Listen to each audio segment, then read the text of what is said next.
किसी जंगल में एक उल्लू रहता था।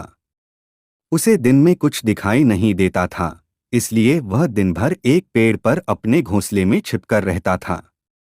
सिर्फ रात होने पर ही वह भोजन के लिए बाहर निकलता था। एक बार की बात के गर्मियों का मौसम था। दोपहर का समय था और बहुत तेज धूप थी।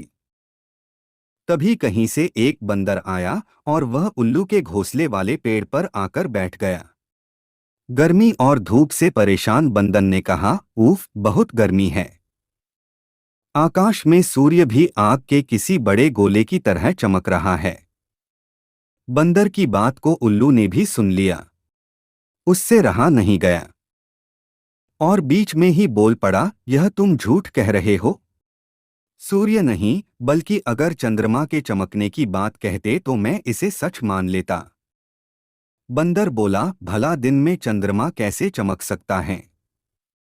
वह तो रात में चमकता है और यह दिन का समय है, तो दिन में सूर्य ही चमकेगा। यही कारण है कि सूर्य की तेज रोशनी की वजह से बहुत ज्यादा गर्मी हो रही है। उस बंदर ने उल्लू को अपनी बात समझाने का बहुत प्रयास किया कि दिन में सूरज ही चमकता है, चंद्रमा नहीं। लेकिन उल्लू भी अपनी ही जिद पर अड़ा था। इसके बाद उल्लू ने कहा, चलो हम दोनों मेरे एक मित्र के पास चलते हैं, वही इसका निर्णय करेगा। बंदर और उल्लू दोनों एक दूसरे पेड़ पर गए।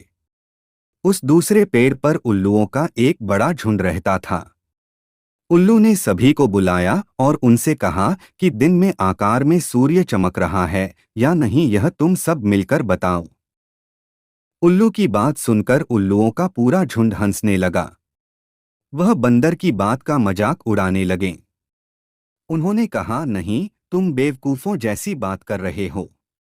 इस समय आकार में तो चंद्रमा ही चमक रहा है और आकाश में सूर्य के चमकने की झूठी बात बोलकर हमारी बस्ती में झूठ का प्रचार मत करो। उल्लुओं के झुंड की बात सुनने के बाद भी बंदर अपनी ही बात पर अड़ा हुआ था, जिस देखकर सभी उल्लू गुस्सा हो गए और वे सारे के सारे बंदर को मारने के लिए उस पर झपट पड़े। दिन का समय था और उल्लुओं को कम दिखाई दे रहा था। इसी वजह से बंदर वहां से बचकर भाग निकलने में कामयाब हो गया और उसने अपनी जान बचाई। यह कहानी हमें सीख देती है कि मूर्ख मनुष्य कभी भी विद्वानों की बात को सच नहीं मानता है। ऐसे मूर्ख लोग अपने बहुमत से सत्य को भी असत्य साबित कर सकते हैं।